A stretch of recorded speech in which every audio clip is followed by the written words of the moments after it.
আসসালামু আলাইকুম বন্ধুরা, সবাইকে সিস্টার্স কিচেনে স্বাগতম। আবারও একটি নতুন ভিডিও নিয়ে আপনাদের মাঝে চলে এসেছি।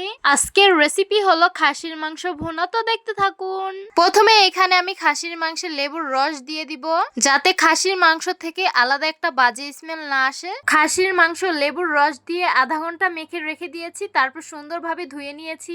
এখন একটা প্রেসার কুকারে মাংসগুলো দিয়ে দিব, 4-5টা শুকনো মরিচ দিয়ে দিব, আস্ত কিছু রসুন দিয়ে দিব, কুচিয়ে রাখা পেঁয়াজগুলো দিয়ে দিব, আস্ত কিছু মরিচ দিয়ে দিব, গরম মশলা তেজপাতা দিয়ে দিব, জিরা এলাচ একসাথে বাটা ছিল সেটা দিয়ে দিব, পরিমাণ মতো হলুদ মরিচের গুঁড়ো দিয়ে দিব, স্বাদ মতো লবণ দিয়ে দিব, পরিমাণ মতো আদা রসুন বাটা দিয়ে দিব, 1 চামচ লেবুর রস দিয়ে দিব, পরিমাণ মতো সয়াবিন তেল দিয়ে দিব, আস্ত 4টি আলু দিয়ে দিব। তারপর সব উপকরণগুলো হাতের সাহায্যে খুব ভালোভাবে ম্যারিনেট করে নেব।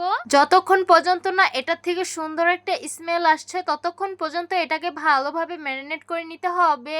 এখন হাত ধুয়ে সামান্য পানি দিয়ে দিব আর প্রেসার কুকারের মুখটা আটকিয়ে 7-8টা সিটি দিয়ে দিব। 7-8টা সিটি দিয়ে দিয়েছি। এখন একটা প্যানে ঢেলে নিব মাংসগুলো। এই তো মাংসগুলো প্যানে ঢেলে নিয়েছি, দেখতেই পাচ্ছেন সুন্দরভাবে কুক হয়ে গেছে। এখন ঝোলগুলো সামান্য কমিয়ে নিব, পরিমাণ মতো জিরা গুঁড়ো দিয়ে দিব, তারপর সুন্দরভাবে নেড়ে মিশিয়ে নিতে হবে। এই তো আমাদের খাসির মাংস ভুনা হয়ে গেছে, এখন নামিয়ে পরিবেশন করে নেব।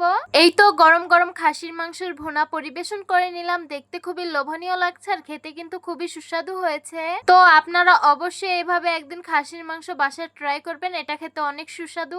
আজকের ভিডিও আপনাদের কাছে কেমন লেগেছে অবশ্যই কমেন্ট করে জানাবেন। তো সবাই ভালো থাকবেন, সুস্থ থাকবেন আর সিস্টার্স কিচেনের সাথেই থাকবেন। আবারও কথা হবে কোনো নতুন ভিডিওতে। তাহলে আজকে এই পর্যন্তই। আল্লাহ হাফেজ।